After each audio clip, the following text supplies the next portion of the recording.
Katherine Johnson stood at the front of Edwards Air Force Base's F-35 simulator room, her blonde hair pulled back in a neat ponytail as she fumbled with the basic controls of the demonstration unit.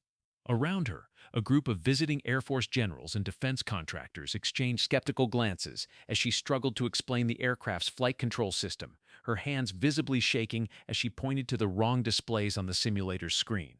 "Johnson, that's enough," interrupted Colonel Richards, the program liaison officer, his voice sharp with embarrassment. "Perhaps we should move on to the actual demonstration."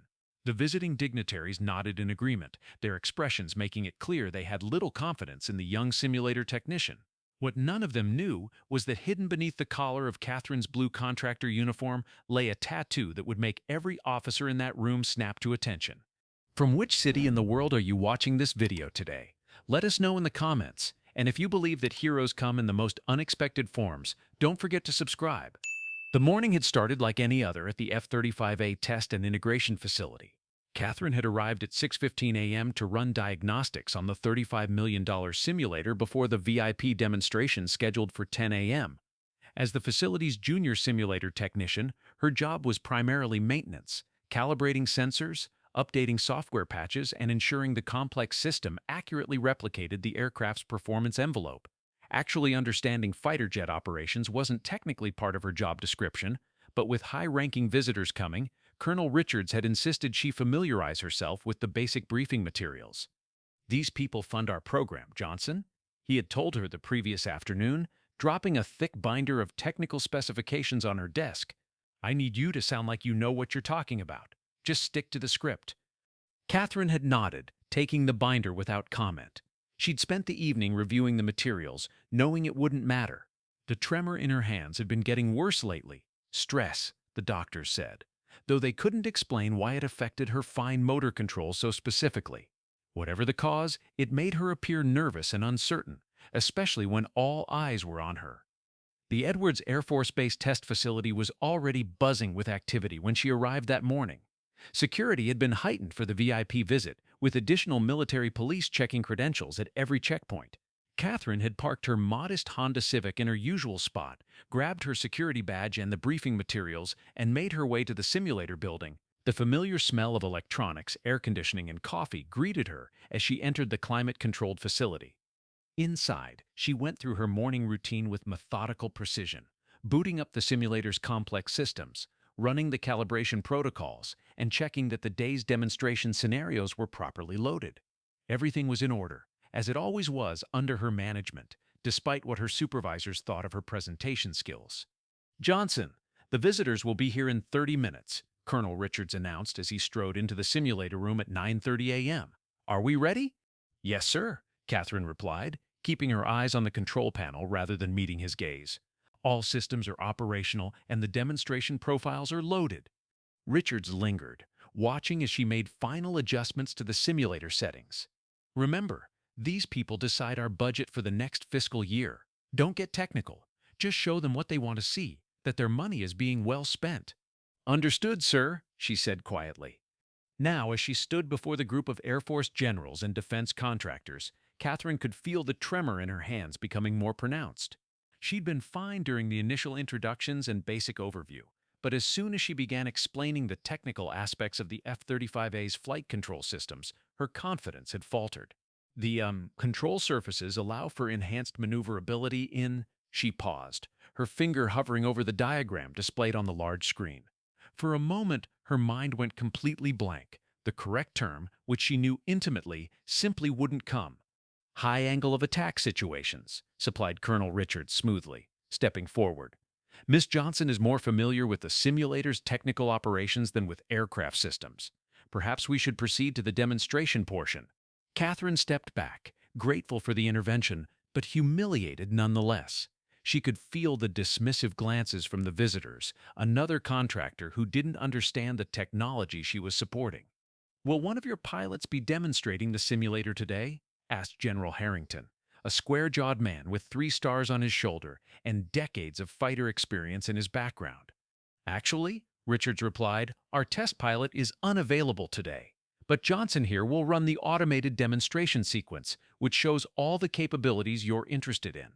The general nodded, clearly disappointed. Very well. Catherine moved to the simulator control station, her hands steadier now that she was back in familiar territory. This, at least, she could do without fumbling. She initiated the demonstration sequence, and the simulator's cockpit came to life, the complex hydraulics moving the platform as the automated program began a series of maneuvers designed to showcase the aircraft's capabilities. The sequence will demonstrate air-to-air combat, precision ground attack, and standard operations, she explained, her voice more confident as she focused on the control panel rather than the audience. The demonstration proceeded smoothly until, halfway through, one of the simulator's primary motion actuators emitted a loud grinding noise, and the entire platform shuddered to a halt. Warning lights flashed across Catherine's control panel. "What's happening?" demanded Richards, moving quickly to her side. Catherine's fingers flew across the keyboard, pulling up diagnostic screens and system reports. Hydraulic pressure loss in the primary actuator, she reported, her earlier uncertainty completely gone as she worked the problem, switching to backup systems. But the backup systems failed to engage. More warning lights illuminated. "Is this part of the demonstration?" asked one of the defense contractors, looking concerned. "No, sir," Richards replied tersely. "Technical malfunction." Catherine was already moving, grabbing a toolkit from beneath the control station and heading for the access panel on the simulator's base. "I need to manually reset the hydraulic bypass valve," she explained, dropping to her knees and opening the panel. "Should take about 2 minutes."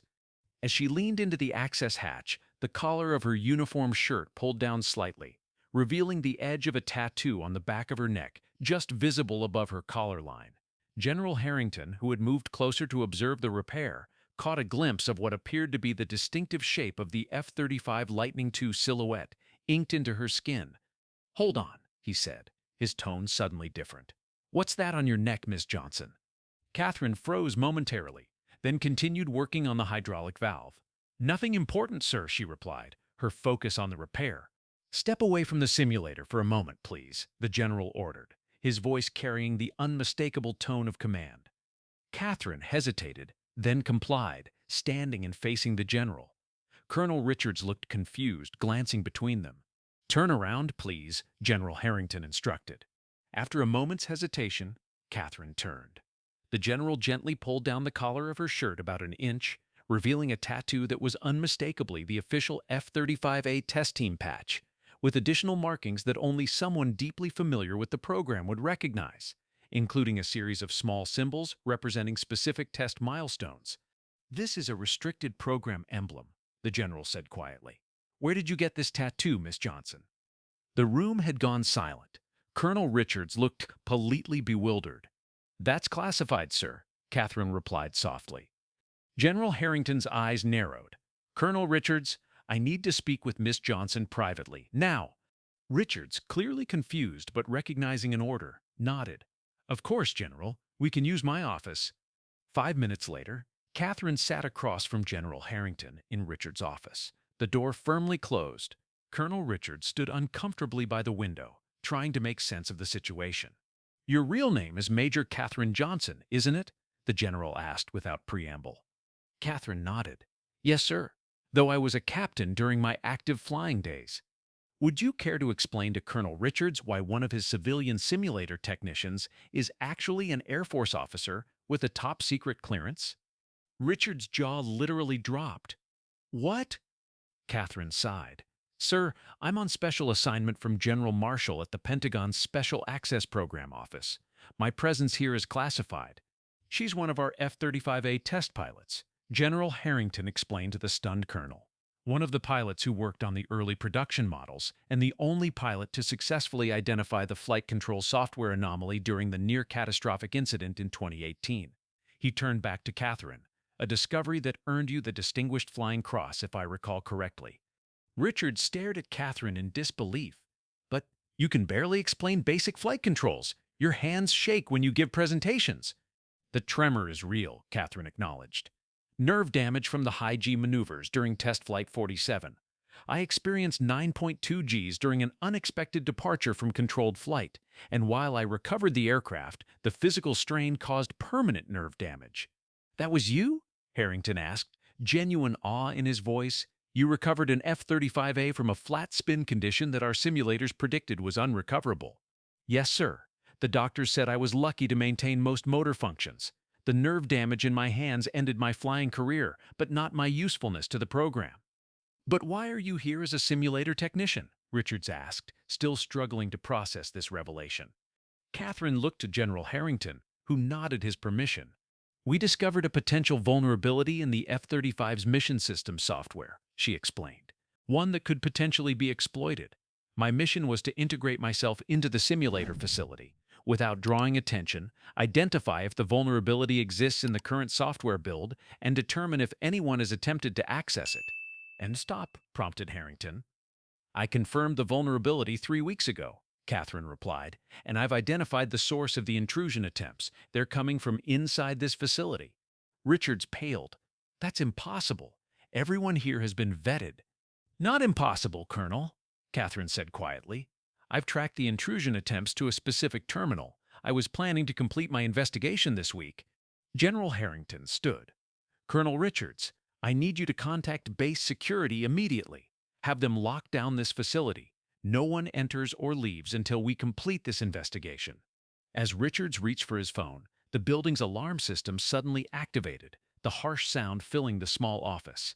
What now? Richards demanded, reaching for the office phone.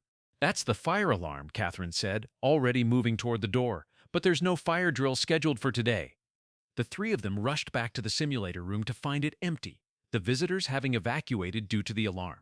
But Catherine's attention was immediately drawn to the simulator control station, where a figure in a maintenance uniform was rapidly typing commands into the system. Stop, she shouted, breaking into a run. The man looked up, saw them approaching, and bolted for the emergency exit. Catherine was faster, tackling him before he could reach the door. Despite the tremor in her hands, years of combat training took over as she efficiently subdued him, pinning him to the floor until security personnel arrived moments later. Later that evening, as the investigation teams processed the evidence and the would-be data thief sat in a secure holding cell, Catherine found herself back in the simulator room with General Harrington and a chastened Colonel Richards. The malware he was attempting to install would have compromised the mission system's test data we're validating here, Catherine explained. It was sophisticated, designed to subtly alter performance parameters that would be incorporated into the next software validation cycle. You saved the program from a significant security breach, Harrington said simply. Again. Catherine shrugged. Just doing my job, sir. Your cover here is obviously blown, the general continued. General Marshall will need to reassign you. With respect, sir, I'd like to complete my contract here, Catherine replied. The simulator modifications I've been implementing have reduced training anomalies by 23%. There's more work to be done. Harrington studied her thoughtfully. You were one of our best test pilots, Major Johnson. Despite your injury, you could be doing much more than this. Flying was what I did, sir, she said quietly. But this making sure the next generation of pilots has the best possible training, this is who I am now. The general nodded slowly. I'll speak with General Marshall, but no more hiding who you are, Major. These people deserve to know exactly who's maintaining their equipment. The next morning, Catherine arrived at the simulator facility to find the atmosphere completely transformed. Where before she had been largely invisible, now personnel nodded respectfully as she passed. Colonel Richards had called an all-hands meeting for 0800 hours, and as Catherine entered the briefing room, she was surprised to find it packed with facility staff. Attention, Richards called as she entered, and the room immediately fell silent. Most of you know Ms. Johnson as our simulator maintenance technician. What you don't know, what I didn't know until yesterday, is that she is actually Major Katherine Johnson, one of our F-35A test pilots and a recipient of the Distinguished Flying Cross. A murmur of surprise ran through the room. Catherine felt her face flush with embarrassment as all eyes turned to her. Major Johnson has been working on special assignment to identify a security threat to our program, a threat she successfully neutralized yesterday, Richards continued. Her actions have potentially saved countless lives and billions in program assets. He turned to Catherine. Major, would you like to say a few words? Catherine hesitated, then stepped forward. As she faced the room full of personnel, many of whom had dismissed or ignored her for months, she felt the familiar tremor in her hands begin. But this time, she didn't try to hide it. The F-35 program isn't just about technology, she said, her voice gaining strength as she spoke. It's about the people who design it, build it, maintain it, and fly it. Each of you plays a critical role in ensuring that when our pilots take these aircraft into combat, they come home safely. She held up her trembling hands. I may not fly anymore, but through this simulator, through your work, I can help make sure the next generation of pilots is better prepared than I was. The room erupted in applause. As it died down, a young airman at the back raised his hand. Major, he asked, is it true you recovered from a flat spin condition during test flight 47? Catherine smiled. Yes, the aircraft experienced an unexpected departure from controlled flight at high angle of attack. The recovery pushed the airframe to 9.2 gs, well beyond what was comfortable, but within structural limits. Impressed murmurs rippled through the room. One more question, called another technician. That simulator malfunction yesterday, was that part of your operation? No, Catherine replied with a wry smile. That was just Murphy's Law in action. But it did help us catch our intruder, so I'm not complaining. As the meeting broke up and personnel returned to their duties, Catherine found herself approached by a group of young maintenance technicians who had previously barely acknowledged her existence. Major, one of them said hesitantly, we've been having trouble with the high angle of attack simulation parameters. The pilots say it doesn't feel realistic. Would you be willing to take a look at it with us? Catherine felt something she hadn't experienced in a long time, a sense of belonging, of purpose beyond her covert mission. I'd be happy to, she replied. Later that day, as she sat in the simulator cockpit for the first time since arriving at Edwards, Catherine ran her trembling hands over the familiar controls. She couldn't fly a real F-35 anymore. Her damaged nerves made that impossible. But here, in this sophisticated replica, she could still soar, still contribute, still pass on what she had learned at such great cost. As she initiated the startup sequence, muscle memory taking over despite the years away from the cockpit, Catherine caught a glimpse of her reflection in the simulator's canopy glass. The nervous, seemingly incompetent technician was gone, replaced by the confident test pilot she had once been, and in many ways still was. Some wounds never fully heal, some skills never completely fade, and some heroes never stop serving, even when they can no longer do what they once did. They simply find a new way to make a difference.